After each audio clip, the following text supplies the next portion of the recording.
হিন্দু মেয়ে বিবাহ করা ইসলামী দৃষ্টিতে জায়েজ আছে কিনা, অনেক ভাইরা এটা জানতে চাইছেন। কয়েকজনই একই প্রশ্ন করেছেন। দেখেন, আল্লাহ তাআলা কোরআনে কারিমে বলেছেন, ওয়ালা আমাতুম মুমিনাতুন খায়রুম মিন মুশরিকাতিন, ইমানদার পুরুষরা ইমানদার মেয়েদেরকে বিয়ে করবে, কোনো মুশরিককে বিয়ে করা জায়েজ নাই। তিনি যদি ইসলামে চলে আসেন, ঈমান গ্রহণ করেন, তারপরে কি করা যাবে? তাকে বিবাহ করা যাবে। এটা না হলে তাকে বিবাহ করা কি হবে না? জায়েজ হবে না। একজন অমুসলিম অন্য ধর্মের ভাই তিনি প্রশ্ন করেছেন যে ধর্মের ভেদাভেদ কখন এসেছে পৃথিবীর সৃষ্টির পর? আমরা কোরআন থেকে যতটুকু জানতে পারি, আদম আলাইহিস সালামের পর থেকে নিয়ে পৃথিবীতে মানুষ আল্লাহ ছাড়া অন্য কারোর উপাসনা সর্বপ্রথম করেছে নূহ আলাইহিস সালামের আমলে। নূহ আলাইহিস সালামের যুগে এসে মানুষ তাদের পূর্বসূরীদেরকে প্রথম শ্রদ্ধার জন্য তাদের মূর্তি বানায় রাখতো, জাস্ট স্মরণের জন্য। এরপর আস্তে আস্তে পূজা শুরু করে আল্লাহ ছাড়া অন্য ব্যক্তি বা মানুষকে দেবতা বানায় পূজা শুরু করেছে। এটা শুরু হয়েছে আল্লাহ নবী নূহ আলাইহিস সালামের যুগ থেকে।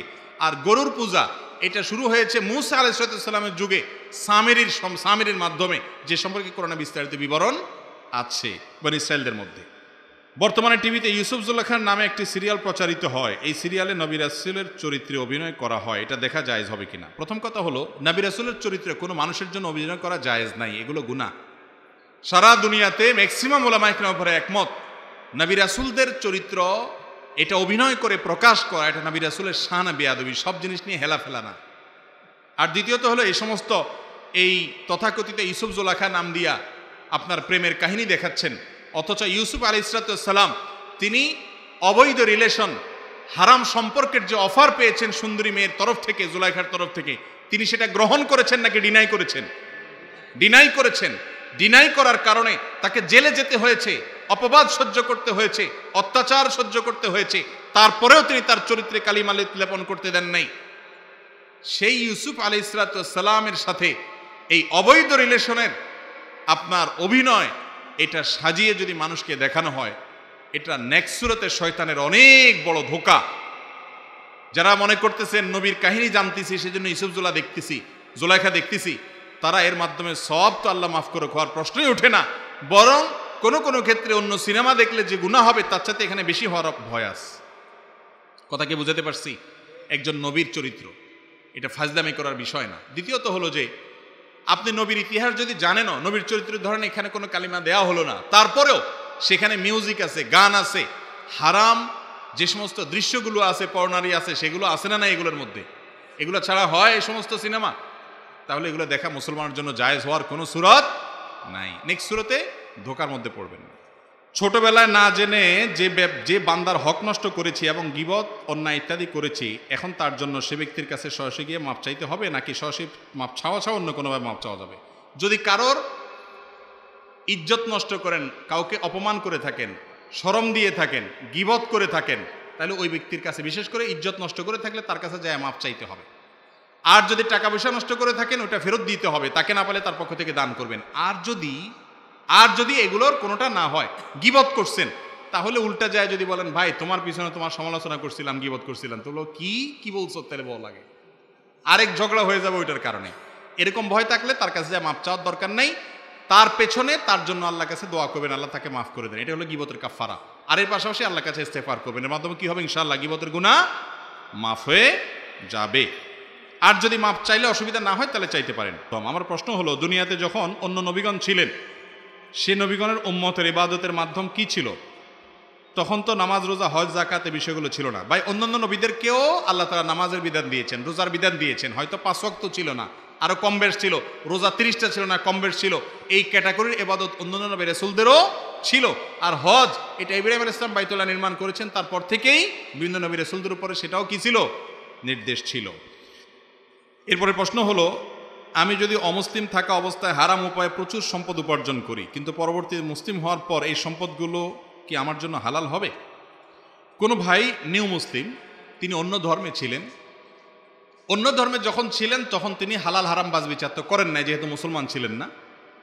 এখন ইসলামে আসছেন, তাহলে আগের হারামগুলোর কি হবে? এর উত্তর হলো, আগে যে হারামগুলো তিনি উপার্জন করেছেন সেগুলো 2 প্রকার। এক, মানুষের অধিকার। ধরেন আপনি কোনো মানুষের সম্পদ আত্মসাৎ করেছেন, চুরি করেছেন, ডাকাতি করেছেন, অন্যায়ভাবে ভক্ষণ করেছেন, এই টাকাগুলো আপনি মুসলমান হওয়ার পরেও ওই ব্যক্তিকে ফেরত দিতে হবে। আর আরেক প্রকার হারাম আছে যেটা উপার্জনের পদ্ধতিগতভাবে হারাম হয়েছে, যেমন সুদের মাধ্যমে আপনি উপার্জন করেছেন, ঘুষের মাধ্যমে উপার্জন করেছেন, বিভিন্নভাবে পদ্ধতিগত ত্রুটিতে আপনার বিশেষ করে সুদের কারবার বা এই টাইপের যে হারাম সেগুলো যদি হয়, তাহলে আগে যেগুলো কামাই করেছেন সেগুলো আপনার, সেগুলোর জন্য কোনো গুনাহ হবে না, যেহেতু আপনি তখন মুসলমান ছিলেন না। কিন্তু এখন সুদের কোনো কারবারের সাথে জড়িত থাকলে ইসলাম গ্রহণ করার পর আর সুদ নতুন করে নিতে পারবেন না, আগেরগুলোকে ক্লোজ করে ফেলতে হবে, আর এর আগে যেগুলো নিয়ে ফেলেছেন সেগুলো মাপ। কথা কি বুঝাতে পারছি? হিন্দু বাড়িতে হিন্দু হোটেলে খানা খাওয়া জায়েজ আছে কিনা, এই প্রশ্ন অনেক ভাই বোনরা করেন। ভাই, আমি একটা কথা বলি যে আপনি কার বাড়িতে খাইলেন এটা দেখার বিষয় না, দেখার বিষয় হলো কি খাইলেন। ইমাম সাহেবের বাড়িতে বসে যদি হারাম খান তাহলে সেটা হারাম হবে, আবার যদি একজন হিন্দুর বাড়িতে বসে হালালটা খান তাহলে খাওয়াটা কি হবে? হালাল হবে। আপনি কার বাড়িতে খাইছেন সেটা দেখার বিষয় না, কি খাইছেন সেটা হলো দেখার বিষয়। কথা কি বুঝাতে পারছি? হিন্দুর দোকানে বসে খাইছেন কিন্তু খাবারটা হালাল, তো আপনি এটা খাইতে পারেন, কিন্তু দোকানের মালিক মুসলমান, খাবারটা হারাম, তাহলে সেটা খাওয়া কি? হারাম। এখন কথা হলো যে যদি কোনো অন্য ধর্মের ভাই খাবারের ভিতরে কোনো হারাম মিশায় থাকেন আপনি জানেন, বা জোরালোর সম্ভাবনা থাকে, তাহলে সেটা আপনার জন্য খাওয়া জায়েজ না। আর এরকম যদি সম্ভাবনা থাকে আপনি খেতে পারেন, খাওয়াটা আপনার জন্য হারাম না। নবী করিম সাল্লাল্লাহু আলাইহি সাল্লাম অমুসলমানের বাড়িতে খেয়েছেন। আমরা মনে করি আমাদের সমাজে হিন্দু বা অন্য ধর্মের যারা আছে তাদের সাথে বোধহয় আমাদের কোনো কথাবার্তা বললেও মনে গুনাহ হবে না। ভাই, ইসলাম আমাদেরকে এটা বলে নেই, তাদেরকে বরং আপনার সুন্দর আচরণ দ্বারা ইসলামের সৌন্দর্য প্রকাশ করবেন। নবী করিম সাল্লাল্লাহু আলাইহি সাল্লামের একজন কাজের লোক ছিল ইহুদি, সেবক ছিল ইহুদি। আমি বলি আজকাল যদি কোনো ইমাম সাহেব যদি কোনো হিন্দুকে তার নিজের বাসায় কাজের লোক হিসাবে নিয়োগ দেয়, ড্রাইভার রাখে, চাকরি থাকবে ইমাম সাহেবের? অথচ আমার নবী করিম সাল্লাল্লাহু আলাইহি সাল্লামের কাজের লোক সেবক হিসাবে একজন ইহুদিকে নিয়োগ দিয়েছে, এবং সে যখন অসুস্থ হয়েছে তিনি তার বাড়িতে দেখতে গেছেন। তাহলে বোঝা গেছে অমুসলমানরা তাদেরকে সেবা করতে যাওয়া, খেদমত করা, উপকার করা, তাদের বাড়িতে যদি দাওয়াত দেয় আপনি খেতে পারেন, তবে হ্যাঁ, অন্তরের অন্তঃস্থল থেকে যদি আপনি বন্ধুরূপে গ্রহণ করেন এবং মনে করেন না আমরাই তো, কোনো ভেদাভেদ নাই, এবং আল্লাহর শানে যে বৈরিতা বন্ধুতা সেটা যদি আপনার মধ্যে না থাকে, তাহলে ইমান নিয়ে টানাটানি হবে, সেটা ভিন্ন জিনিস। বাকি সামাজিক সম্প্রীতি বজায় রাখা, একসাথে সুখ শান্তিতে বসবাস করার জন্য একে অন্যের উপকার করা, পাশাপাশি দাঁড়ানো, এটা দোষ নাই, বরং এটা নির্দেশ আল্লাহ করেছেন। নির্দেশ করেছেন বলতে ন্যায়নিষ্ঠ আচরণ করতে আল্লাহ নির্দেশ করেছেন। লা ইয়ানহাকুমুল্লাহু আনিল্লাযিনা লাম ইউকাতিলুকুম ফিদ-দীন, এই আয়াতের মধ্যে আল্লাহ বলেছেন। অতএব হিন্দুদের বাড়িতে খাওয়া অথবা তাদেরকে ডেকে দাওয়াত দিয়ে আপনার বাসায় খাওয়াতে পারেন, কিন্তু সেটা ওই যে আপনি তাকে সদিকুন হামিমের পর্যায়ে রাখবেন না, এ হলো মূল বিষয়। সন্তান জন্মের 7 দিনের মধ্যে আকিকা দিতে না পারলে আর পরে দেওয়া যাবে কিনা?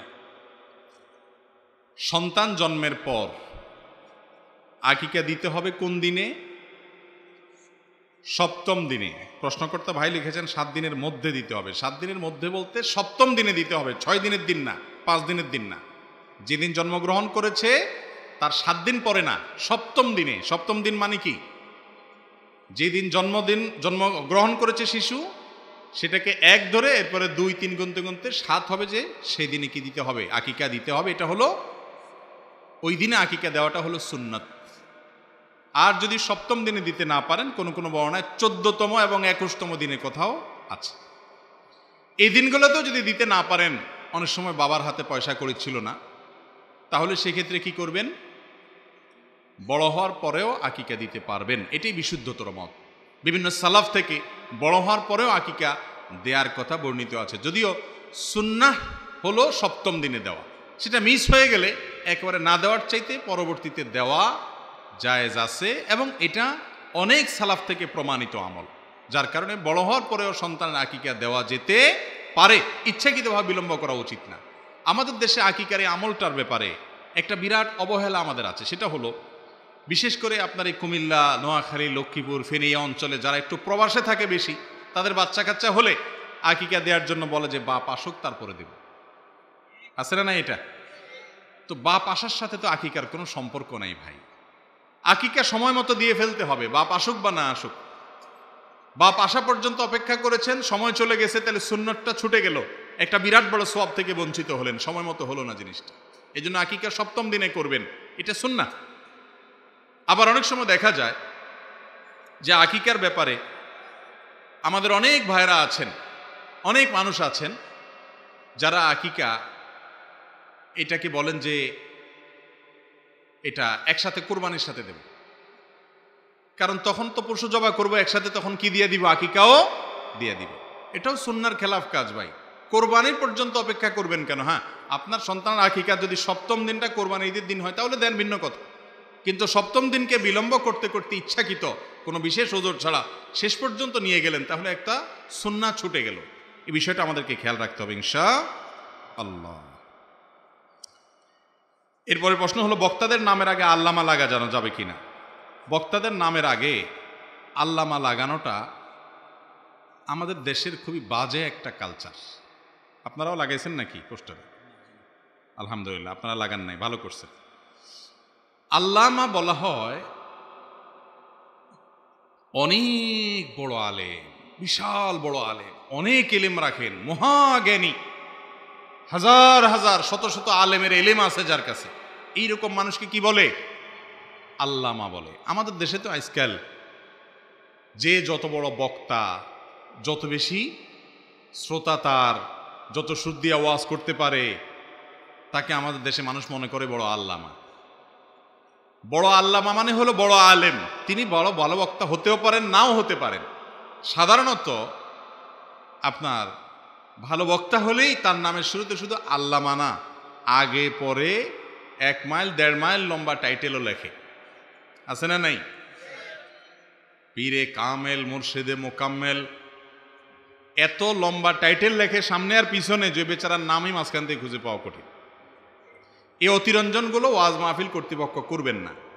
আমাদেরকে যারা ওয়াজের দাওয়াত দেন, আমাকে যারা দাওয়াত দেন, আমার একটা ফর্ম পূরণ করতে হয়, সেখানে লেখা আছে আমার নামের আগে কি লেখা যাবে, পরে কি লেখা যাবে, অতিরিক্ত কিছু লেখা যাবে না। আলহামদুলিল্লাহ, আপনারাও সেই শর্ত পূরণ করেছেন। তো আল্লামা যাকে তাকে বলা এটা ভালো জিনিস না। আল্লামা হলেন সারা দেশে কয়েকজন থাকবেন, কয়েকজন, হাতে গোনা কয়েকজন থাকবে। আলেমরাও ঠেকে গেলে যাদের কাছে যায়, আলেমদেরও আলেম ওস্তাদ, তাদেরকে বলে আল্লামা। এখন আমাদের দেশে ঘরে ঘরে আল্লামা। এই আল্লামাটাকে আপনারা এতটা পাতলা জিনিস বানাবেন না।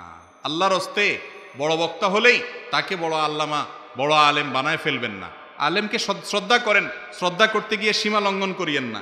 সীমা এবং মাত্রা জ্ঞান যেন থাকে। আল্লাহ আমাদেরকে বুঝার তৌফিক দান করুন। এরপরে প্রশ্ন হলো, আমি একটা সময় হস্তমৈথুন করতাম, কিন্তু এটা যে হারাম তা জানতাম না। যখন জানতে পারি তখন থেকে আস্তে আস্তে বন্ধ করি। এখন এটা তো গুনাহ।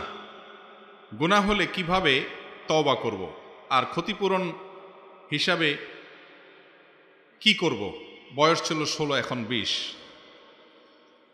দেখুন, কোনো যুবক যখন তওবা করে হারাম ছেড়ে হালালের পথে আসে, তখন অনেক ভালো লাগে আমার মধ্যে, যে একজন তরুণ, তার এই বয়সটাই হলো পরিবর্তনের বয়স, এই বয়সটাই হলো সুপথে আসার বয়স। শয়তান বলে, আরে এত সকাল কি ফেরেশতা হয়ে গেলে চলবে? কিন্তু শয়তান আমাদের বড় শত্রু, সে আমাদের জাহান্নামে নিতে চায়। এই জন্য তওবা করার উপযুক্ত বয়স কখন ভাই? যৌবনকাল। আরে বৃদ্ধ বয়সে তো মানুষ তওবা করার ছাড়ার উপায় নেই, কারণ তার গুনাহ করার ক্ষমতাই থাকে না। বৃদ্ধ বয়সের তওবার অনেক সময় কোনো মূল্য আল্লাহর কাছে থাকে না। একজন মানুষ একটা পাপ করার ক্ষমতাই তার নাই, তার তওবার কি মূল্য আছে? আপনার পাপ করার ক্ষমতা আছে, তারপরও আপনি পাপ করেন না, এই তওবার মূল্য আল্লাহর কাছে আছে। ঠিক না ভাই? ঠিক।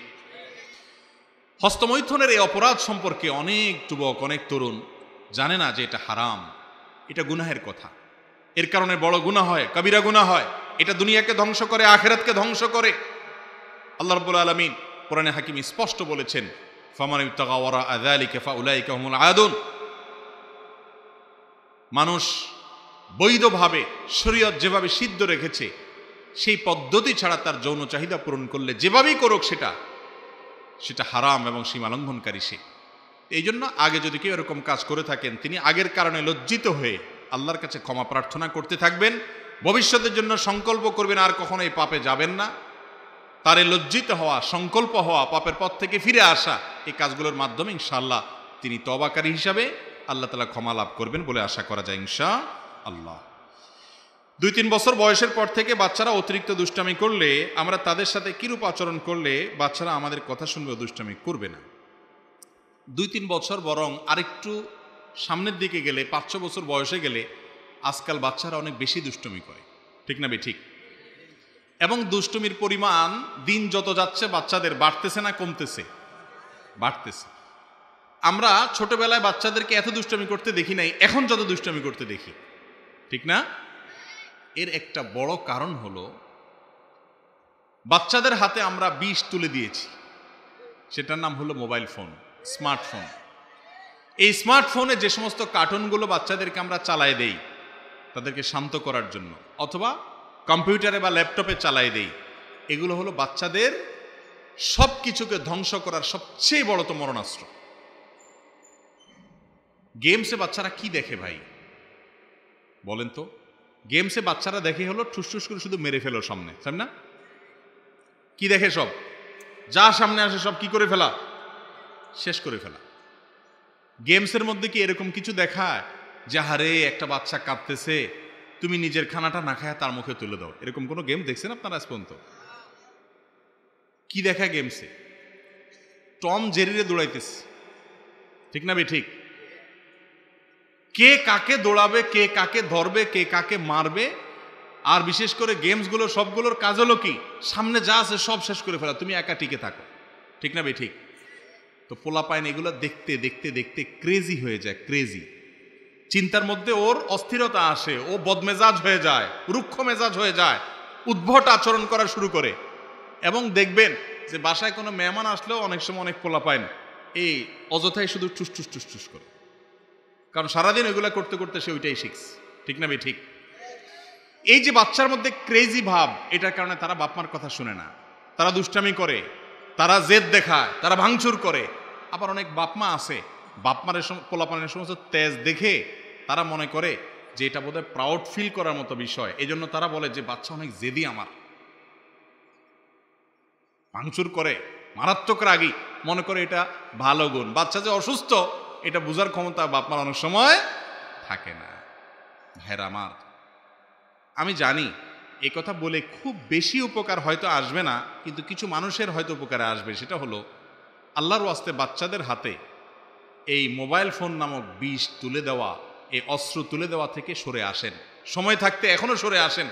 চোখ ধ্বংস হচ্ছে, ব্রেন ধ্বংস হচ্ছে, ওদের চিন্তাধারা ধ্বংস হচ্ছে, আচার আচরণ অ্যাটিটিউড ধ্বংস হচ্ছে, ওদেরকে শেষ করে দিচ্ছি আমরা। ফিজিক্যাল কোনো এক্সারসাইজ এখন আর নাই, এখন সব মোবাইল ফোন নিয়ে বসে, পয়সা আছে একটা কিনে ধরাই দিচ্ছে, ঠিক না বে ঠিক?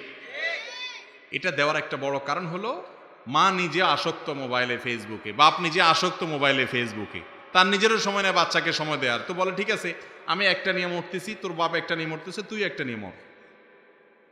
এই না আমাদের চরিত্র? আল্লাহ তাআলা আমাদেরকে বুঝার তৌফিক দান করুন। সন্তানের হাতে মোবাইল যদি না দিয়া থাকতে চান, তাহলে আপনি নিজে মোবাইলের আসক্তি ছাড়তে হবে আগে। আপনি নিজে মোবাইল সারাদিন টিপবেন আর বাচ্চারা বলবেন বাবা মোবাইল ধরে না, মোবাইল ধরে না, এটা কোনোদিনই হবে না। যে মা বাপ চায় যে আমার সন্তান এই মোবাইলের আসক্তি দ্বারা খারাপ পথে যাওয়া থেকে বেঁচে থাকুক, সুস্থ মানুষ থাকুক, ক্রেজি বদমেজাজ না হোক, উদ্ভট আচরণকারী না হোক, দুষ্টামিকারী না হোক, তাহলে সেই বাবা মা তাদের উচিত হলো বাচ্চাকে সময় দেয়া, প্রয়োজন ছাড়া মোবাইল টিপাটিপি ঘাটাঘাটি না করা। ওয়াজ শোনার নাম দিয়া ইউটিউবে ঢুকে ঘন্টাকে ঘন্টা আপনি স্ক্রল করতেছেন, আঙ্গুল দিয়া কি টানতেছেন, মাইলকে মাইল স্ক্রল করে যাচ্ছেন, মনে হয় যে আপনার কি হারায় গেছে, ঠিক না বে ঠিক? এই আসক্তিটা আজ ব্যাধিতে, মহামারীতে রূপান্তরিত হয়েছে। ছাত্রদের পড়াশোনা ধ্বংস হচ্ছে, পরিবারগুলো ধ্বংস হয়ে যাচ্ছে, স্বামী স্ত্রীকে সময় দেয় না, স্ত্রী স্বামীকে সময় দেয় না, এবং সন্তান বাবা মার সময় পায় না এই মোবাইলের আসক্তির কারণে। এই মোবাইল স্মার্টফোন আজ আমাদের শত্রুতে পরিণত হয়ে গেছে, দুনিয়াও শেষ করতেছে, আখিরাতেও শেষ করতেছে। যারা এটা নিয়ন্ত্রণ করে ব্যবহার করা জানবেন না, তারা এটা করবেন না, ছোট বাটনালাগুলো ব্যবহার করবেন। আল্লাহ তাআলা আমাদেরকে আমল করার তৌফিক দান করুন। তো বাচ্চাদের দুষ্টুমি কিভাবে কন্ট্রোল করবেন, এটা হলো মূল পয়েন্ট যেটা বললাম। আরেকটা বিষয় বলি, একটা দোয়া ভাই ওনার আলোচনাতে বলতেছিলেন মুফতি মোহাম্মদ আলী ভাই, সেটা হলো নবী করিম সাল্লাল্লাহু আলাইহি সাল্লাম তার নাতি হাসান হোসেন রাদিয়াল্লাহু তাআলা আনহুকে ছোটবেলায় একটা দোয়া পড়েছিলেন। এই দোয়াটা নবজাতক শিশুর জন্য অনেকগুলো আমল আছে মা বাবার, তার ভিতরে একটা হলো এটা। আজকাল এগুলো জানেও না মানুষ, আমল করবে কোত্থেকে। আমাদের একটা বক্তব্য আছে ইউটিউবে, নবজাতক শিশুর জন্য 11টি করণীয় বাবা মার। এর ভিতরে একটা করণীয় হলো এটা, উইজুকা বিকালিমাতিল্লাহি তাম্মাহ ওয়া মিন শাররি কুল্লি শাইতানিন ওয়া হাম্মাহ ওয়া মিন কুল্লি আইনিন লাম্মাহ। অথবা আউযু বিকালিমাতিল্লাহি তাম্মাতি মিন শাররি মা খালাক, অর্থাৎ আল্লাহর পরিপূর্ণ কালিমার মাধ্যমে আমি আশ্রয় প্রার্থনা করি তোমাকে হে শিশু, যেন তিনি যত ক্ষতিকর সৃষ্টি তার আছে এই সব কিছুর ক্ষতি থেকে তোমাকে বাঁচিয়ে রাখেন সারা জীবন। এই জন্য ছোটবেলায় জন্মের পরপরে দোয়া করতে হয়। মুরব্বীরা, বাপ, চাচা, দাদা যে কেউ এই দোয়া বাচ্চার জন্য করতে পারেন। জন্মের পরপর কোলে নিয়ে তাকে লক্ষ্য করে এই দোয়া পড়া দরকার। এই দোয়া পড়ে ফু দেওয়া যেতে পারে, এর মাধ্যমে বাচ্চা নিরাপদে থাকে এবং তারও আগে থেকে বাচ্চা যেন ভালো থাকে এবং সৎ থাকে, দুষ্টমি না করে, এবং দুষ্টমিটা যাতে এই লেভেলে চলে না যায় যেটা আমাদের অতিষ্ঠ হওয়ার কারণ হয়, তার বিপদগামিতার কারণ হয়। তাহলে সেজন্য তার জন্য আল্লাহর কাছ থেকে মা বাপ নিজেদের যখন শারীরিক সম্পর্ক হবে তখনও দোয়া করবে, এবং সে দোয়ার মধ্যে কিন্তু এই কথা বলা আছে শয়তান যেন স্পর্শ করতে না পারে, এবং আরও কিছু আমল আছে, এগুলো করতে হবে। আল্লাহ তাআলা আমাদেরকে আমলের তৌফিক দান করুন। কি কাজ করলে মন থেকে হিংসা অহংকার দূর হবে? হিংসা এবং অহংকার এই দুইটা কবিরা গুনাহ। কারোর ভালো চা দেখলে যদি আপনার অন্তরে জ্বালা পোড়া করে, অস্থির লাগে, বুঝতে হবে আপনার মধ্যে হিংসা আছে। কাউকে যদি ছোট মনে হয়, তুচ্ছ মনে হয়, নিজেকে কিছু একটা মনে হয়, বুঝতে হবে আপনার মধ্যে কি আছে? অহংকার আছে। কেউ হক কথা বলেছে, আরে ও বলছে, তার কথা কেন শুনতে হবে? বাতারুল হক, হককে অস্বীকার করলেন, বুঝতে হবে অহংকার আছে। কেউ কথা বলতে গেলে আরে রাখো তোমার কথা, দমায় রাখলেন, বুঝতে হবে অহংকার আছে। এই অহংকার দূর করার জন্য কি করতে হবে? নিজের চাইতে যাদেরকে ছোট মনে হয়, তুচ্ছ মনে হয়, সে মানুষগুলোকে বেশি বেশি সালাম দিতে হবে, তাদের সাথে বেশি বেশি মিশতে হবে, তাদের সাথে বেশি বেশি বসতে হবে, তাতে নিজের অহংকার দূর হবে ইনশাআল্লাহ। আর যার প্রতি হিংসা হয় তার জন্য দোয়া করতে হবে। দোয়া করলে ইনশাআল্লাহ কি হবে? অন্তর থেকে হিংসা দূর হবে। কাউকে আল্লাহ ভালো কিছু দিয়েছেন, আপনার কাছে খারাপ লাগতেছে, সে কেন পাইছে? হিংসা হচ্ছে। দোয়া করেন আল্লাহ তাকে আরো দেন। মনে চায় না দোয়া করতে, তো দোয়া করেন। এক ছাত্র প্রশ্ন করছে, কয় হুজুর অন্যের জন্য দোয়া করলে নাকি দোয়া কবুল হয়। এখন আমার সাথে যার কম্পিটিশন, আমি যদি দোয়া করি আল্লাহ তার A+ দেন, তাহলে তো আমি হারে যাবো। আমি তো বলবো আল্লাহ সে ফেল করুক। তাই আমি বলি না, আপনি যদি তার জন্য দোয়া করেন, আল্লাহর ফেরেশতারা আপনার জন্য দোয়া করবে, আপনি আরো ভালো দোয়া পাবেন ইনশাআল্লাহ। আল্লাহ তাকে দিলে, আমাকেও দিলে আল্লাহর কোনো অভাব হবে? এই জন্য হিংসুক যখন কারোর ভালো দেখে হিংসা করে, এর মানে হলো সে মনে করে যে আল্লাহ তাকে দিলেও আমাকে দিতে পারবে না। না, আল্লাহ তাকেও দেখ, আমাকেও দেখ, তারটাতে আমার দুঃখ নাই, আল্লাহ আমাকেও দেখ, আমিও চাই। এরকম করলে সেটা হিংসা হবে না। মসজিদের ক্যাশিয়ারের কাছে মসজিদের 1 লক্ষ টাকা আছে, কমিটিকে না জানিয়ে ক্যাশিয়ার এই টাকা দিয়ে ব্যবসা করলে কতটুকু হালাল হবে? মসজিদের ক্যাশিয়ারের কাছে যেই টাকা থাকবে সেই টাকাটা তার কাছে আমানত। এই টাকা কমিটিকে না জানো না, যদি কমিটিকে জানানো হয় আর কমিটি বলে ঠিক আছে আপনি ব্যবহার করেন, তারপরও তার জন্য ব্যবহার করা জায়েজ। কারণ এই টাকা কমিটির কারণ নিজের টাকা না, এই টাকার মালিক কে? আল্লাহ। সবাই আল্লাহর ঘরে দিয়ে দিয়েছে আল্লাহকে, আল্লাহর তরফ থেকে আল্লাহর ঘরের খেদমতে ব্যয় করবে কমিটির লোকজন, তারা সেবক মাত্র। এমনকি তারা নিজের পকেটের টাকাও যদি দান করে, দান করার পরে ওটার ওনার না, ওটার মালিক কে? এখন আল্লাহ তাআলা। এই আল্লাহর টাকাটা তিনি কাউকে দেওয়ার এখতিয়ার তার। অনেক ক্যাশিয়াররা আছেন, অনেক কমিটির লোকেরা আছেন, তারা মনে করেন টাকাটাতে পড়েই আছে, আমি একটু ব্যবহার করি। না ভাই, এটা আগুন। ইন্নাল্লাহা ইয়া'মুরুকুম আন তুআদ্দুল আমানাতি ইলা আহলিহা, আল্লাহ নির্দেশ করেছেন আমানত যেন রক্ষা করে। লা দীনা লিমান লা আমানাতা লাহ, ওই ব্যক্তির কোনো ধর্ম নাই, ঈমান নাই যে ব্যক্তির আমানতদারিতা নাই। আপনার কাছে এটা আমানতের টাকা, এটা আপনি খরচ করতে পারবেন না। এটা যেভাবে আছে সেভাবে রাখবেন, প্রয়োজনে শুধুমাত্র ওই মসজিদের কাজে আপনি, কমিটি যখন সিদ্ধান্ত নেবে সেই অনুযায়ী খরচ করবেন ভালো কাজে এবং মসজিদের কল্যাণে। আপনি নিজের কাজে সেটা খরচ, কমিটির লোকজন যদি বলে যে আমরা হাওলাত দিয়ে দিলাম মসজিদের টাকা কাউকে, এই এখতিয়ার কমিটির নাই, কারণ এটা তাদের নিজস্ব টাকা না। কথা কি বুঝাতে পারছি? যারা মৃত ব্যক্তিকে গোসল করাবে তারা কি গোসল করে ঘরে যেতে হবে নাকি গোসল না করলেও চলবে? আমাদের দেশে অনেক এলাকাতে মানুষ মনে করে মুর্দারে গোসল করাইলে সে গোসল করা ছাড়া ঘরে যেতে পারে না। এটা ভুল ধারণা। মুর্দাকে গোসল করাইলে যে গোসল করতে হবে এমন কোনো জরুরি কথা নাই। হ্যাঁ, মুর্দা গোসল করাতে গিয়া পাক না পাক শরীর থেকে বের হয়েছে, নাপাক লাগতে পারে, সেজন্য আপনি গোসল করে ফ্রেশ হয়ে ওঠেন, সেটা ভিন্ন কথা, ভালো কথা। যদি আপনি গোসল করাতে গিয়ে আপনার শরীরে কোনো নাপাক না লাগে, শুধু গোসল করাইছেন, তাতে আপনার গোসল ফরজ হয়ে যায় নাই যে এখন গোসল করানো ছাড়া আপনি কি করতে পারবেন না, বাসায় উঠতে পারবেন না। এটাকে অনেকে জরুরি মনে করে, জরুরি মনে করা যাবে না। বেশিরভাগ ইমাম সাহেব দেখা যায় তাকবীরে তাহরিমা বাঁধার পর সানা আউযু পড়ে না, এতে নামাজের কি পরিমাণ ক্ষতি হবে? ইমাম সাহেব সানা পড়ে না, এটা আপনি কিভাবে জানলেন? সানা কি জোরে পড়ার জিনিস, আস্তে পড়ার জিনিস না? তাহলে ইমাম সাহেব বেচারা পড়লো না, এটা কেমনে বুঝলেন? হ্যাঁ, একটা বোঝার পদ্ধতি আছে অবশ্য। আল্লাহু আকবার বলে হাত বাঁধে যদি সাথে সাথে সে সূরা ফাতিহা শুরু করে দেয়, তাহলে বোঝা গেল যে উনি পড়েন নাই। তো এরকম যদি হয় যে আসলে উনি পড়েন নাই, সেটা ইমাম সাহেব কেন, সেটা মুক্তাদি সাহেবের জন্য একই কথা। যদি কেউ সানা না পড়ে সূরা ফাতিহা সরাসরি শুরু করে দেয়, তার নামাজ হয়ে যাবে, কিন্তু নামাজটাতে একটা ত্রুটি হয়ে গেল, সুন্নতের খেলাফ হয়ে গেল, নামাজ হয়ে যাবে। নিয়মিত যদি এরকম করে ইমাম সাহেব, তাহলে ইমাম সাহেবকে সতর্ক করতে হবে, সতর্ক করতে হবে যে ইমাম সাহেব আপনি নিজে নিয়মিত সুন্নত আমল করেন না, সাথে সাথে সূরা ফাতিহা শুরু করেন, তাহলে আমরা কি করব? একদিন দুই দিন হঠাৎ কদাচিৎ হয়তো হতে পারে, কিন্তু নিয়মিত এরকম হলে সেটা দোষণীয়। তবে নামাজ হয়ে যাবে এতে। জানাজার নামাজের পর মুনাজাত করা জায়েজ আছে কিনা? ভাই, জানাজা নামাজ পুরাটাই হলো একটা মুনাজাত। জানাজা নামাজ মানেই হলো মুনাজাত। আমরা জানাজা নামাজে কি পড়ি? আমরা হাত বাঁধার পর শেষ তাকবীরে কি করি? মুর্দার জন্য দোয়া করি। আর ঠিক না ঠিক? পুরা দোয়াগুলো কিসের দোয়া? মুর্দার জন্য দোয়া। তো সালাম ফেরানোর পর আবার কিসে হাত তুললেন আপনি? এতক্ষণ কি করছেন তাহলে? এটা ভুল। জানাজা নামাজের পর সালাম ফেরানোর পর আর নতুন কোনো কি নাই, দোয়া নাই। দোয়া তো আপনি এতক্ষণ মুর্দার জন্য করলেন, দোয়ার জন্যই তো এই নামাজ। জানাজা নামাজটা তো সাধারণ নামাজ না, এটা মূলত দোয়া মুর্দার জন্য। সবাই মিলে দোয়া করলাম, আল্লাহুম্মা ফিল্লি হাইয়িনা ওয়া মাইয়িতিনা, আল্লাহ মুর্দাকে আপনি মাফ করে দেন, দোয়া করলেন না? তো এরপরে আবার কিসের দোয়া? এটা ভুল। জানাজা নামাজের পর আর কোনো দোয়া শরীয়তে সাব্যস্ত নাই। সূর্য গ্রহণ হলে গর্ভবতী মেয়েরা তরকারি, মুরগি, মাছ ইত্যাদি কাটতে পারে না, এমন একটা ধারণা পোষণ করে, এটা কতটুকু যুক্তিযুক্ত? আমাদের দেশে ফতোয়াবাজি, ভুল ফতোয়া, এগুলা বেশিরভাগ মেয়েদের উপরে চড়াও হয় আমাদের, ঠিক না ঠিক? ভাইরা আমার, সূর্য গ্রহণের সময় গর্ভবতী মেয়েরা, তাদের জন্য কোনো কিছু কাটাকাটি করা নিষেধ নাই। অনেকে বলে যে বাঁকা হয়ে শুয়ে থাকলে ছেলেও এরকম বাঁকা হবে, মেয়েও বাঁকা হবে। এগুলো সব মন গড়া কথাবার্তা। সূর্য গ্রহণের সময় অমুক কাজ করা যাবে না, তমুক কাজ করা যাবে না, এমন কোনো কিচ্ছু নেই। সূর্য গ্রহণের সময় আল্লাহর ভয়ে সাহাবা একরাম রাসূল আকরাম সাল্লাল্লাহু আলাইহি সাল্লাম তটস্থ থাকতেন, সূর্য গ্রহণের নামাজ পড়তেন।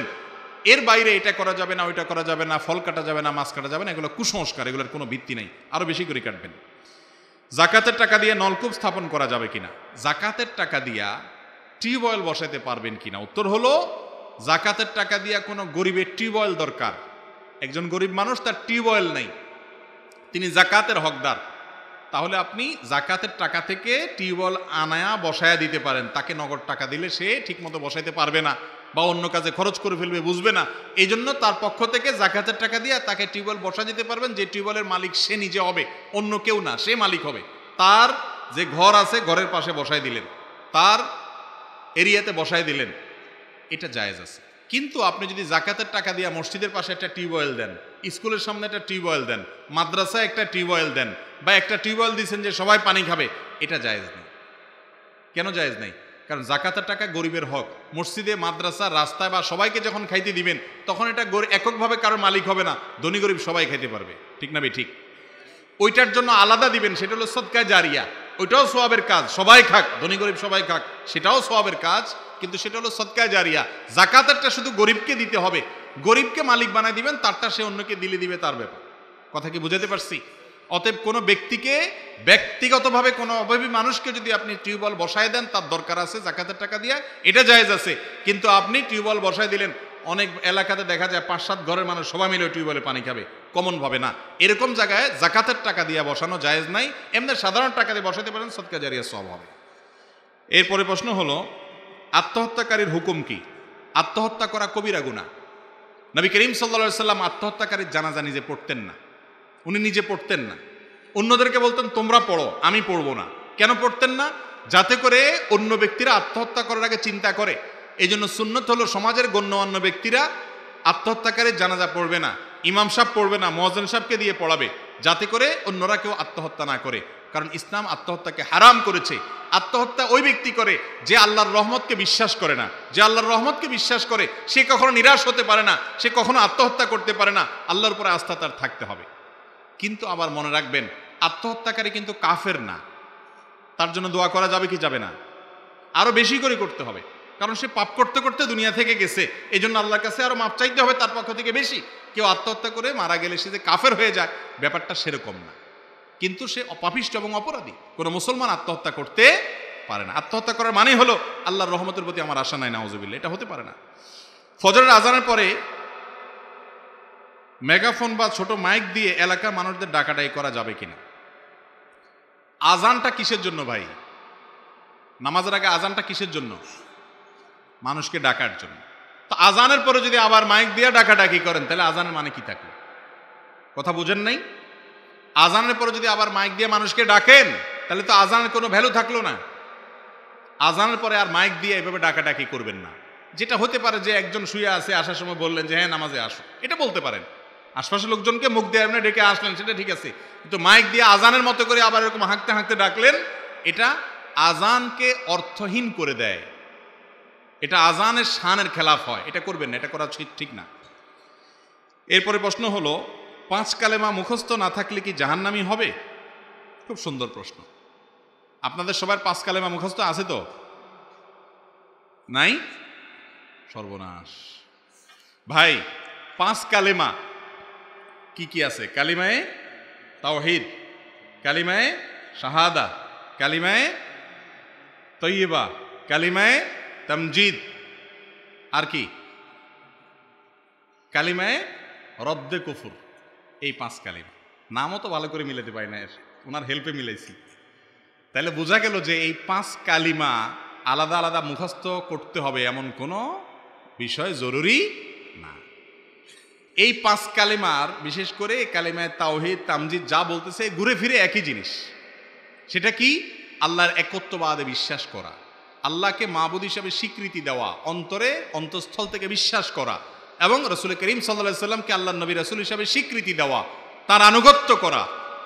এই বিষয়গুলোকে যদি আপনি অন্তর থেকে মেনে নেন, মুখে স্বীকার করেন, আপনি ঈমানদার মুসলমান। এই কালিমাগুলো বিশেষ করে এই 5 কালিমা আলাদা আলাদা, এটার ভাষা আরবিতে মুখস্থ করতে হবে এমন কোনো বাধ্যবাধকতা নাই, আর এটা কোনো হাদিসেও এভাবে আসে নাই। আলেম ওলামারা ওই কালিমাতুত তাওহীদটাকে বা কালিমায়ে তাইয়্যিবাকে বা কালিমায়ে শাহাদাটাকে বিভিন্নভাবে ভাগ করেছেন, বিভিন্ন ফরম্যাটে তারা তৈরি করেছেন। মূলত কোনো হাদিস থেকে এরকম কোনো আলাদা আলাদা করে কালিমা পার্ট বাই পার্ট করা হয়নি যেগুলো মুখস্থ করতে হবে, না হলে আপনি জাহান্নামে যাবেন। মূল বিষয়টা হলো আপনার ভিতরে তাওহীদের বিশ্বাস আছে কিনা, রিসালাতের বিশ্বাস আছে কিনা। আশহাদু আল্লা ইলাহা ইল্লাল্লাহ ওয়া আশহাদু আন্না মুহাম্মাদান আবদুহু ওয়া রাসূলুহু, এই কথার বিশ্বাস আপনি করেন কিনা। মুহাম্মদ আল্লাহর গোলাম এবং রাসূল সাল্লাল্লাহু আলাইহি সাল্লাম, এবং আল্লাহ ছাড়া সত্যিকারের ইবাদতের উপযুক্ত আর কেউ নাই, এই কথা আপনি অন্তরে বিশ্বাস করেন কিনা, মুখে স্বীকার করেছেন কিনা, এর উপরে ভিত্তি করে আপনি মুসলমান না মুসলমান। ওই 5 কালেমা যে মুখস্থ করতে হবে এরকম কোনো কথা নাই। এরপরে প্রশ্ন হলো, 3 তালাক দেওয়ার পর পুনরায় কি সংসার করা যাবে? তালাক যদি 3টা হয়ে যায়, 3 তালাক যদি পড়ে যায়, তাহলে আর পুনরায় সংসার করার সুযোগ নাই। যদি কোনো হুজুরে তওবা পড়ায় দেয়, সিস্টেম আছে কোনো হুজুরে তওবা পড়াইলো আর নতুন করে সংসার করা যাবে না। আমি সব জায়গায় বলি ভাইরা আমার, যারা বিবাহিত তারাও কান খাড়া করে শুনেন, যারা বিবাহ করেন নাই করবেন কোনো কালে ইনশাআল্লাহ, তারাও শুনে রাখেন। স্বামী স্ত্রীর মধ্যে যত মনোমালিন্য হোক, আল্লাহর ওয়াস্তে কখনো তালাকের কথা মুখ দিয়ে আনবেন না। রাগ হয়ে গেছে, মাথা গরম হয়ে গেছে, পারলে একটা ধাক্কা দেন, গালি না দিয়া একটা জোরে ধমক দেন, শক্ত একটা বকা দেন, পারলে অন্য কিছু করেন। আল্লাহর ওয়াস্তে তালাক এই কথাটা বলিয়েন না। এটা এমন একটা ডেঞ্জারাস বিষয়। হাদিসে আসছে সালাসুন জিদ্দুহুন্না জিদ্দুন ওয়া হাজলুহুন্না জিদ্দুন, 3টা বিষয় সিরিয়াসলি করলে যা হবে, দুষ্টমি করে করলে তা হবে। অনেক ছোট লোক আছে, বউয়ের সাথে কিছু হলেই তালাকের কথা বলে, এর নাম হলো ছোট লোক। একটা সংসার, একটা সম্পর্ক, কত মুরব্বী, কত গণ্যমান্য মানুষ, 2 পক্ষ কত কষ্ট করে হয়। সামান্য একটু চুল থেকে নুন খসলো, ঝগড়াঝাটি হতেই পারে স্বামী স্ত্রী একসাথে। নবী করিম সাল্লাল্লাহু আলাইহি সাল্লামের সাথে তার স্ত্রীদের মনোমালিন্য হয়েছে না হয় নাই? হয়েছে না? রাগ করে মসজিদে যায় শুয়েছিলেন তিনি, আপনি কে আমি কে, অতএব আমাদের স্বামী স্ত্রীর মধ্যে মনোমালিন্য হবে, এটাই তো স্বাভাবিক। কিন্তু কথায় কথায় আপনি তালাকের কথা বলবেন কেন? একজন মেয়ে তার বাপের বাড়ি, বাপের সংসার, মা বাপ, চিরকাল ছোটবেলা থেকে যেখান থেকে বড় হয়ে উঠছে, সেই সব কিছু ছেড়ে আপনার বাড়িতে চলে আসছে। কত বড় ত্যাগ, কত বড় ত্যাগ! আপনি পারবেন আপনার বাপ ভাই সব কিছু ছেড়ে আরেকজনের বাড়িতে চিরকালের জন্য চলে যাবেন? যায় দেখেন তো, এত বড় ত্যাগ যে মেয়ে করছে, তার কিছু দোষ আছে। সে আপনার সাথে ঝগড়া করছে, সে আপনার মায়ের সাথে তর্ক করছে, অনেক উল্টাপাল্টা করছে। এই উল্টাপাল্টার জন্য শাসন আছে, বিচার আছে, ধমক আছে, ব্যবস্থা আছে। তাই বলে তাকে আপনি সম্পর্ক ছিন্নের কথা বলবেন? বন্ধুদের মধ্যে কিছু ছোট লোক বন্ধু আছে, কথায় কথা বলবে কাট্টি, আছে না নেই? এই কথায় কথায় কাট্টি বলা বন্ধু আর কথায় কথায় তালাক বলা স্বামী, এই দুটোটাই ছোট লোক, এই দুটোটাই কি? আবার মহিলাদের মধ্যেও কিছু আছে এরকম, এই ছোট লোকই করে, কিছু হইলেই ব্যাগ ট্যাগ গোছায় বলে না তোমার সংসার আর থাকবে না, বাবার বাড়ি চলে যাবে, ওইটাও ছোট লোক, ঠিক না বে ঠিক? ভাইরা আমার, মহিলা ব্যাগ ট্যাগ গোছায় নিয়ে গেলে ছোট লোকই না হয় করছে, কিন্তু তালাক হবে না। কিন্তু পুরুষরা সাবধান, আপনার মুখ দিয়ে তালাক যদি বের হয় আর তালাক যদি হয়ে যায়, সারা দুনিয়ার সমস্ত মৌলবী একত্র হইল ওই তালাক আর আপনার হয় নাই এই ফতোয়া, হওয়া তালাককে হয় নাই ফতোয়া দেওয়ার ক্ষমতা নাই। আমার জীবনে কত হাজার মানুষের চোখের দিকে তাকায় আমার চোখের পানি চলে আসছে। 10 বছরের সংসার, 15 বছরের সংসার, রাগের চোটে বলে ফেলছে, তালাক হয়ে গেছে, জীবনে বারবার বলছে, কয়েক দফা বলছে, 3টাই তালাক হয়ে গেছে। আইসা মাসালা জিজ্ঞেস করছে, হুজুর 3-4টা বাচ্চা আছে, অনেক বেশি ভালোবাসে স্ত্রীকে, রাগের মধ্যে করছি, শয়তানে ইয়াতে বলে ফেলছে, এখন তো থাকতে চাই। কিন্তু ওনার বিবরণ শুনে আমি বললাম, ভাই কোনো সুযোগ নেই, চিরকালের জন্য অন্য কোথাও বিয়ে হলে সেই স্বামী মারা গেলে কবে মারা যাবে, যদি সেই স্বামী তালাক দেয়, যদি দেয়, তার আগ পর্যন্ত আর সম্পর্ক হবে। যদি আপনার স্ত্রীকে খুব বেশি মহব্বত করেন, আগের স্ত্রীকে, এখন তার স্ত্রী না, আগে স্ত্রী ছিল, তালাক হয়ে গেছে, এখন যদি খুব বেশি মহব্বত থাকে তাহলে ভালো ছেলে দেখে বিয়ে দিয়ে দেন। এই কথা শোনার পর চোখের পানি ছিল যে হুজুর কিচ্ছু করার না, বললাম না কিচ্ছু করার। আমার ব্যক্তিগত অ্যানালাইসিস হলো, তালাক দেওয়ার পর বেশিরভাগ মানুষ, শতকরা 90% বেশি মানুষ 2 বছর পরে হোক আর 2 মাস পরে হোক আর 10 বছর পরে হোক আফসোস করে যে ভুল হয়েছে, কিন্তু তখন আফসোস করে আর কিছু করার থাকে না।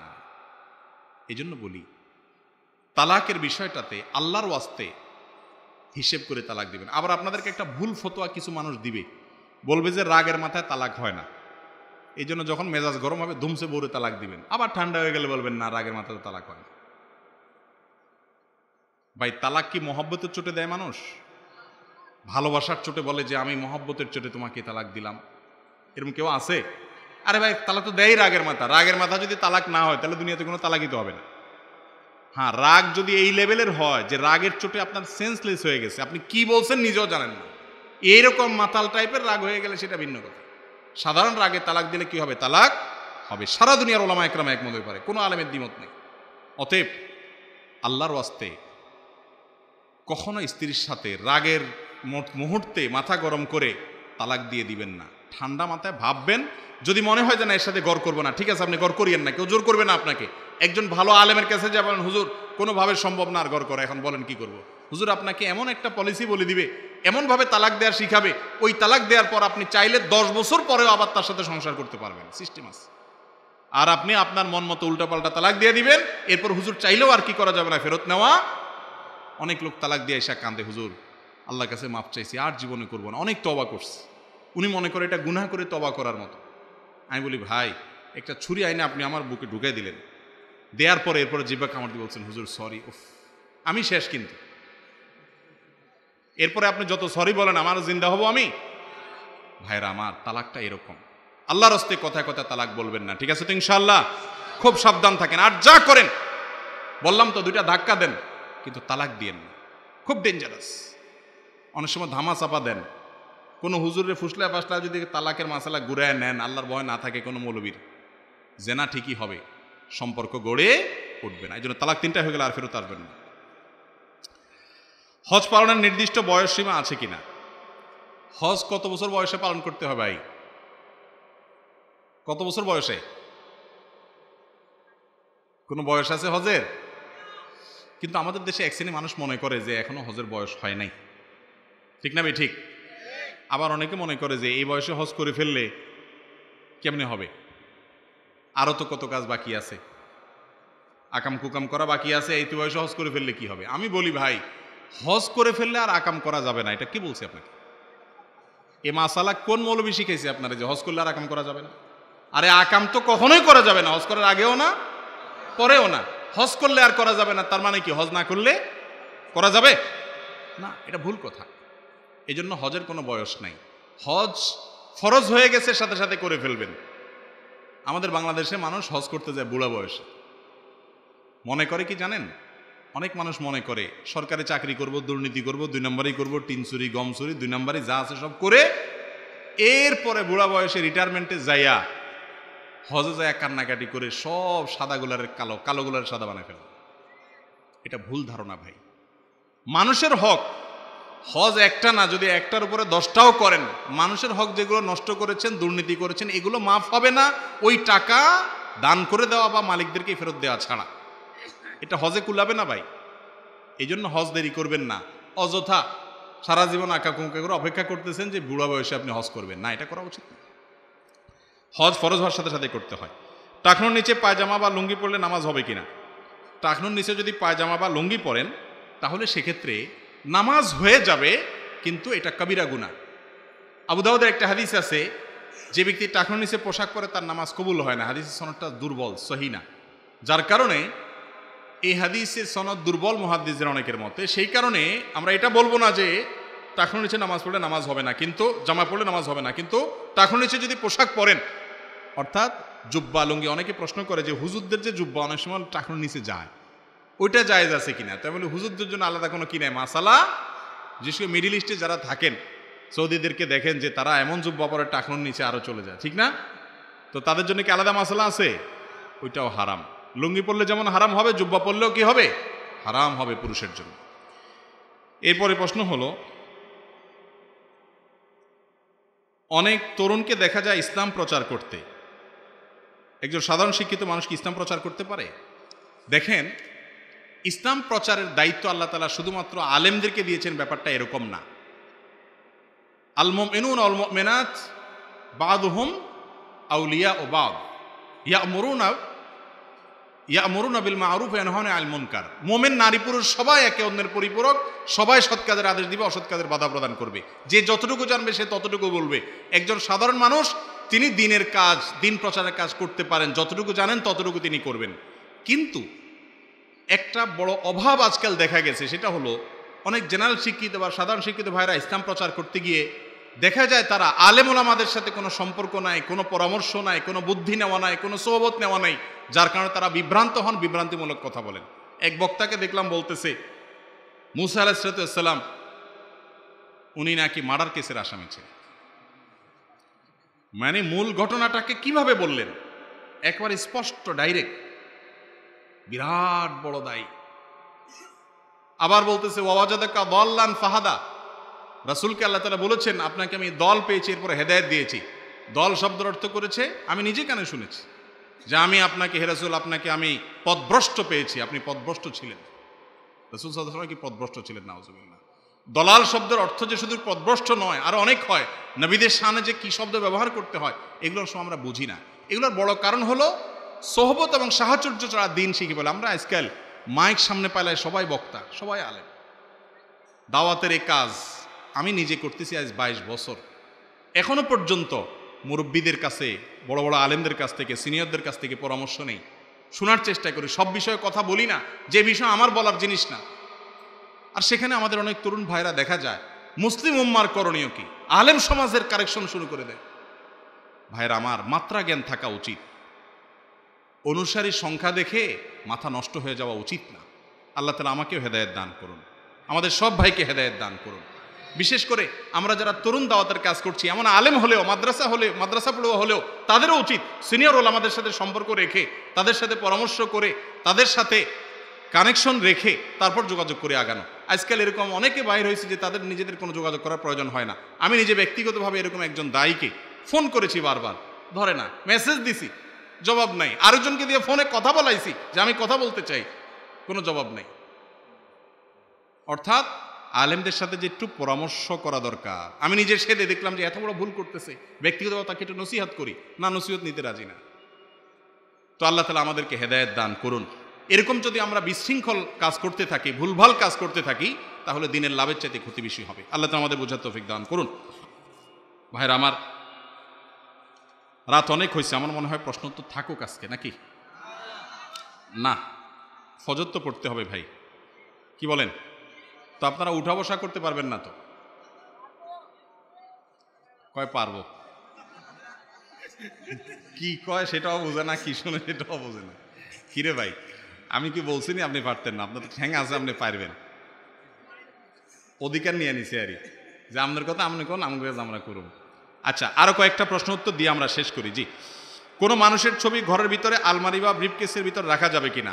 ঘরের ভিতরে আলমারিতে ব্রিফকেসে যদি কারোর ছবি রেখে দেন এভিডেন্স হিসাবে, সেটা এভিডেন্স হিসাবে রাখা জায়েজ আছে, ঝুলিয়ে প্রদর্শন করে রাখবেন না, তাতে রহমতের ফেরেশতা আসে না। কোনো ইমাম সাহেবের আকীদা যদি সহি না হয় তার পিছনে নামাজ হবে কিনা? কোনো ইমাম সাহেবের যদি ইমানই ঠিক না থাকে, আকীদা সহি না মানে এমন সমস্যা যে আকীদাতে বড় কুফরি বড় শিরক আছে, তাহলে তার পিছনে নামাজ পড়া জায়েজ নাই। আর এমনি বেদাত আছে কিন্তু শিরকে আকবর পর্যন্ত যাওয়ার মতো না, এরকম যদি হয় তাহলে তার পিছনে নামাজ পড়লে নামাজ হবে। এটা বড় প্রশ্ন, সময় কম। একটা ভিডিও ক্লিপে দেখা গেছে ঢোল বাজিয়ে বাঁশি বাজিয়ে মৃত লোককে দাফন করা হচ্ছে, ইসলাম এ ব্যাপারে কি বলে? দেখুন, এটাতে একেবারে পরিষ্কার কথা। এই ভিডিও আপনারা অনেকে দেখছেন, আমিও দেখেছি। ভিডিওর কথাতে একটা গান বলা হয়, গানের মধ্যে বলা হয় কি জানো? মরণকালে ঢোল বাঁশি বাজাইও দরবারি ভাই, ও তরিকার ভাইও। আবার বলে কি যে কালিমা কালামও ভাই, এত কিছুর দরকার নাই, এরকম মনে হয় কথাটা। নাউজুবিল্লাহ।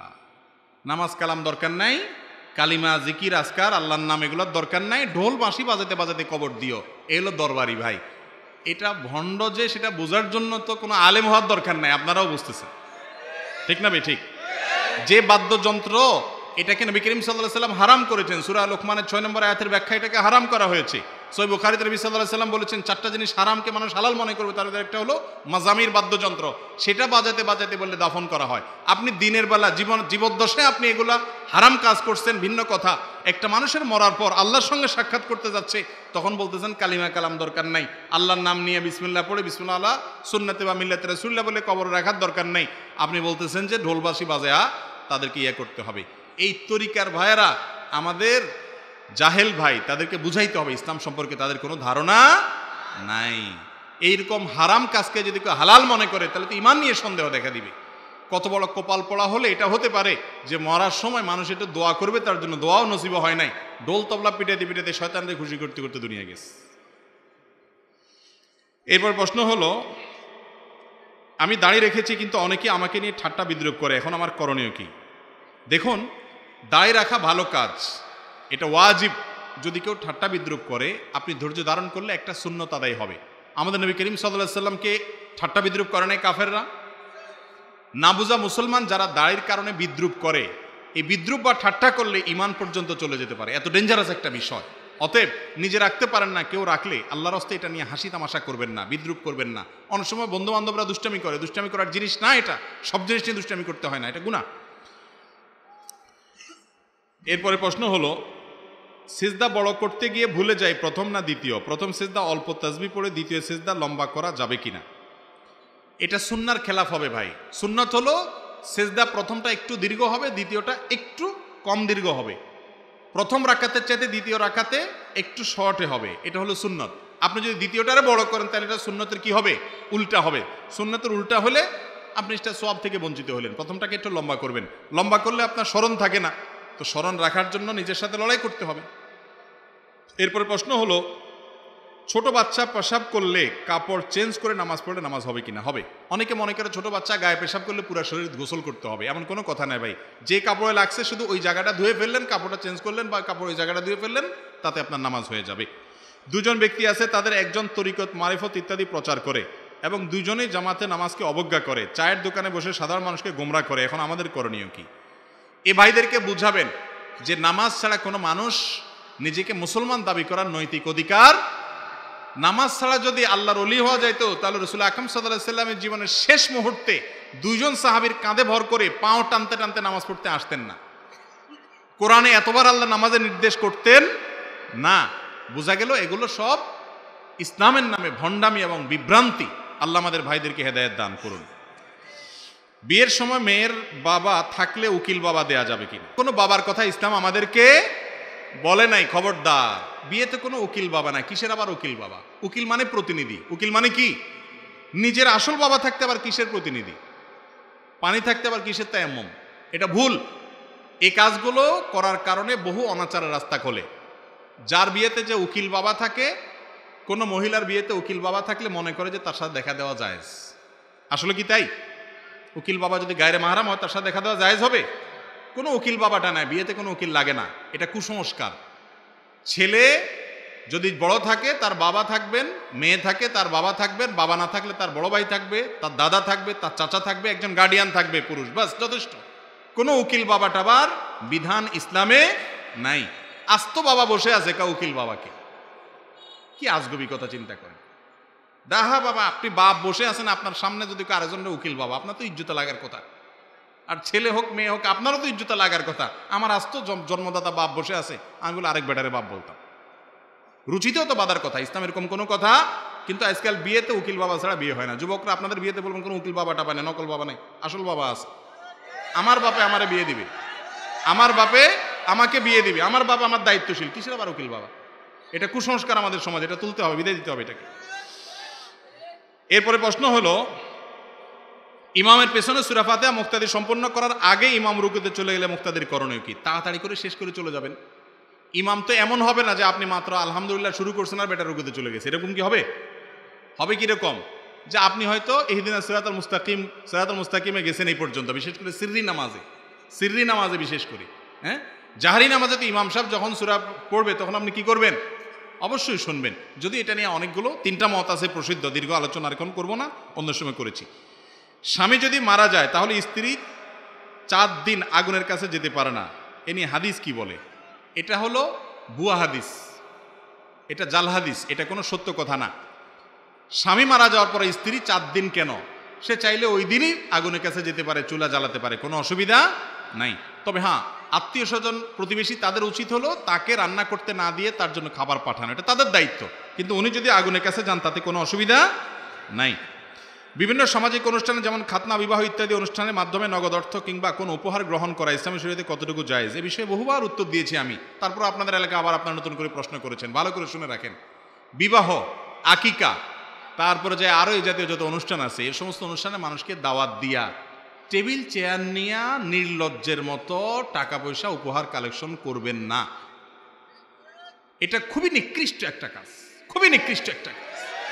এর চাইতে নিকৃষ্ট কাজ আর ছোট লোকে আর আল্লাহর জমিনে খুব কম আছে। আপনি যদি আপনার দাওয়াত খাওয়ানোর ক্ষমতা না থাকে, দরকার কি ছিল আপনি মানুষকে দাওয়াত করে খাওয়ানো? ফরজ না তো। আপনি দাওয়াত দিয়া খাওয়াইছেন, আবার টেবিল একটা নিয়ে বসছেন, এটা কেমন কথা রে ভাই? অনেক মধ্যবিত্ত আছে, তারা এই টাইপের দাওয়াতের কার্ড পাইলে খুব মন খারাপ করে, কারণ ফ্যামিলির 4 জন মিলে 4-5 2000 হয়তো 500 টাকা করে খাবে বড় জোর, কিন্তু হাদিয়া দিতে হবে 5000, মানজ্যতের ব্যাপার আছে, লস প্রজেক্ট, বেচারা মন খারাপ করে, ঠিক না বেঠিক? এই কাজটা উচিত না ভাই, এটা চাঁদাবাজি, এটা ভদ্রভাবে চাঁদাবাজি। আমি তো বলি, ডাকাতি করার সময় একটা পিস্তল রাখে, একটা ছুরি রাখে, আর আপনি ডাকাতির সময় খাতা কলম নিয়ে টেবিল চেয়ার নিয়ে গেটে বসে গেলেন, এটা একরকমের ডাকাতি। আরে ভাই, এর চাইতে তো হোটেল ভালো। হোটেলে খাওয়া দাওয়ার আগ পর্যন্ত বেশিরভাগ হোটেল, নর্মাল হোটেলগুলোতে আগে বিল নেয় না, আগে বলে খান, খায়াটা এরপর যাওয়ার সময় কত হয়েছে বিল এত। আর এটা তো তার চাইতেও ডেঞ্জারাস, ঢুকার সময় আগে কি আনছেন দেন, এরপরে ঢুকেন, ঠিক না বেঠিক? এটা কোনো ভালো কালচার না। হ্যাঁ, একটা জিনিস হলো যে আপনার ছেলের আকিকা অথবা আপনি বিয়ে শাদী করছেন, আমি আপনাকে কোনো গিফট দিতে চাই, তো এটার জন্য টেবিল চেয়ার বসায় নিতে হবে? এটা কোন ধরনের কথা? আর তাছাড়া এই দেয়া নেয়ার কালচারটা বিদায় হওয়া দরকার। দাওয়াতের সাথে দেয়া নেয়ার কি সম্পর্ক? দিলে তো আগেও দিতে পারে, পরেও দিতে পারে, দাওয়াত ছাড়াও দিতে পারে, ঠিক না ঠিক? এগুলো করবেন না আল্লাহর রাস্তে। আমি তো অনেকের কথা জানি, ঢাকাতে আকিকার অনুষ্ঠান করবে, ছেলের যোগ বিয়োগ দেয়, মোট কত মানুষ দাওয়াত দিবে, আনুমানিক কত উঠতে পারে, খরচ কত হবে, লাভ লস মিলা কাটাকাটি করে কত টিকবে। এই সমস্ত ধান্দাবাজি না করে একটা হোটেল দিয়ে দেন, আপনি খাওয়ায় যখন টাকা নেবেন একটা হোটেল দিয়ে দেন। এই কাজ করতে বলছে কে? যুবকরা আপনাদের বিয়েতে এই সমস্ত অনাচার করতে দিবেন না, ঠিক আছে না ইনশাআল্লাহ? দাওয়াত কার্ডে লিখে দিবেন, বিবাহ একটি শরীয়ত সম্মত আমল, একটি সামাজিক কাজ, অনুগ্রহ করে কোন প্রকার উপহার উপঢৌকন আনিবেন না, আনিলে গ্রহণ করার ব্যবস্থা থাকিবে না। কলিজা আছে এরকম? চিল্লাইতেছেন তো, মুরব্বীরা বলবে, চুপ থাক তুই। বিয়ের সময় দেখেন না রুমাল একটা দিয়ে দেয় ছেলের মুখে এমনি করে, মানে তোর মুখে কোনো কথা নাই, কথা বললে পরে বলবে বেয়াদব হয়ে গেছে। মুরব্বীদের সাথে বেয়াদবি করিয়েন না, বুঝায় বলিয়েন, বাবা রে চাচা রে, মানুষকে কয়টা ভাত তরকারি খাওয়ায়া, একটু কাটছি একটু আপনার রোস্ট মোস্ট খাওয়ায়া, এরপর টেবিল চন নিয়ে আচ্ছা আপনি তার কাছ থেকে আদায় করতেছেন, কেমন কথা এগুলা? আমি বলি এগুলা বরযাত্রী না, এগুলা বদযাত্রী। অতএব এই সমস্ত করবেন না, ঠিক আছে না ইনশাল্লাহ? আমরা যে কথাগুলো শুনলাম, জানলাম, বুঝলাম, আল্লাহ তাআলা আমাদেরকে আমল করার তৌফিক দান করুন। মাদ্রাসা ও এতিমখানার মূল্যবান টাকা দিয়ে হালাল রাস্তায় ও রাস্তার মূলধন টাকা দিয়ে হালাল রাস্তায় ব্যবসা করা যাবে কিনা? হ্যাঁ, মাদ্রাসা এতিমখানার টাকা ব্যবসা করে মাদ্রাসা এতিমখানা দিয়ে লাগাবেন, হ্যাঁ এটা করতে পারেন, ওটা করা যাবে। জি, জাযাকুমুল্লাহ খাইর।